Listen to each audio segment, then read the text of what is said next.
Cette semaine, nous sommes allés découvrir le Ose Alpha, un projet de construction automobile initié par un jeune Congolais. Ce projet avance à la vitesse grand V depuis quelques temps.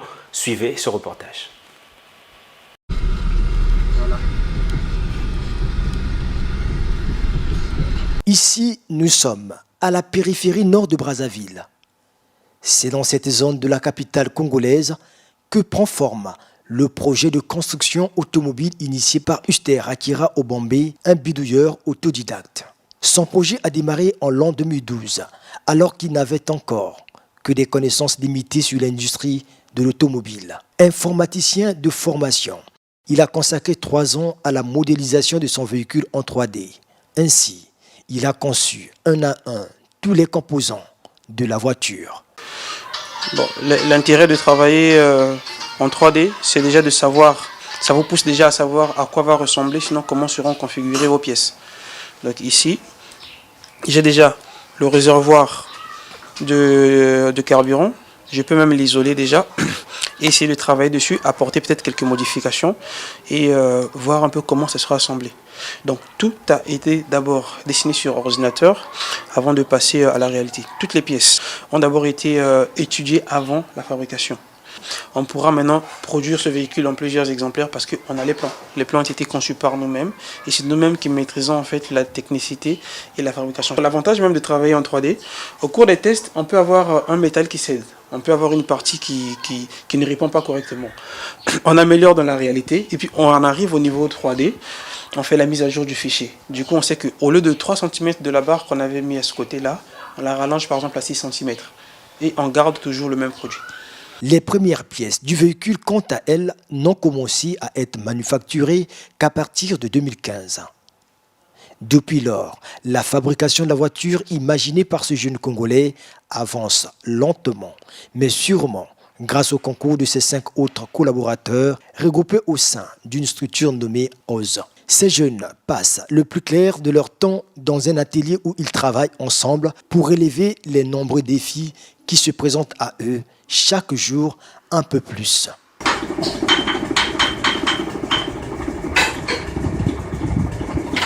Il y a toujours des problèmes parce que je rappelle qu'il s'agit de fabriquer un véhicule, pas d'assembler un véhicule. Si bien que la plupart des composants, la plupart des parties de ce véhicule, il faut devoir réfléchir un peu avant de le fabriquer. Donc on est beaucoup plus limité. Déjà, arriver déjà à ce niveau, il faut déjà dire que c'est vraiment une réussite parce que sur le plan matériel, on n'est pas vraiment équipé. Pour fabriquer un véhicule ici, on n'est pas vraiment équipé. On voulait avoir un moteur très puissant pour le châssis qu'on devait développer. Et là, on est parti sur 4 moteurs déjà qu'on a eu à changer. Et le deuxième défi, c'était de faire à ce que ça ressemble vraiment à ce qu'on a dessiné en 3D.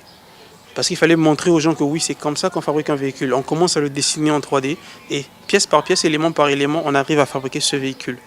Et surtout, en fait, la troisième contrainte, je dirais, c'était réussir à fabriquer une suspension type Lamborghini, comme je le dis tout le temps, parce que la suspension a été inspirée de la Lamborghini, la suspension à amortisseur qu'on appelle horizontale. OZE Alpha, c'est le nom que porte le prototype en cours de fabrication. Ce véhicule automobile, doté d'une motorisation puissante, promet d'être digne du XXIe siècle grâce à la combinaison d'un design unique et des technologies les plus récentes. Le OZE Alpha embarque un moteur de 110 chevaux et une suspension indépendante à l'arrière. Le moteur de cette voiture à propulsion sera contrôlé grâce au système de diagnostic embarqué communément appelé OBD. Les informations collectées seront affichées sur une tablette tactile qui fait office de tableau de bord. Elle fera apparaître des données telles que la vitesse, la position du boîtier papillon, l'inclinaison, la boussole ou encore la position GPS. Dans le souci de prévenir les accidents de la route, le prototype sera également équipé d'un dispositif de télédétection permettant au véhicule de freiner automatiquement devant un obstacle. La quasi-majorité des composants de la voiture ont été produits sur place comme l'affirme le concepteur. Pour ce projet, effectivement, ça n'a pas été fait à 100% ici en local parce que le moteur il a été importé, c'est un moteur Toyota qui a été importé. Les roues, effectivement, aussi ont été importées. Et pour l'ensemble du reste, ça a été fabriqué avec le matériel local. Mais on a voulu prouver déjà qu'avec le peu de ressources, le peu de moyens qu'on a, on peut développer, on peut fabriquer un véhicule sport. Riche de l'expérience acquise dans la conduite de ce projet, les membres de OZ affirment être capables de reproduire le même modèle en 4 mois si les ressources matérielles et financières sont réunies. Mais pour l'heure, ils n'ont pas l'intention de commercialiser le OZ Alpha. Et quand j'ai dit le but, c'est pas de fabriquer des véhicules sport, c'est pas ça le but. Le but, c'est de montrer notre capacité à fabriquer quelque chose, un engin motorisé. Maintenant, pour ceux qui comprennent l'automobile, quand ils vont voir un peu le véhicule qui a été construit, ah oui, c'est galant réfléchi. Du coup, on vous a fabriqué un véhicule comme ça. Quand on va vous dire qu'on va vous fabriquer un véhicule pour transporter le pain, pour livrer le pain, un véhicule d'agriculture, et bien sûr, ils sont capables parce qu'ils ont fait un véhicule sport.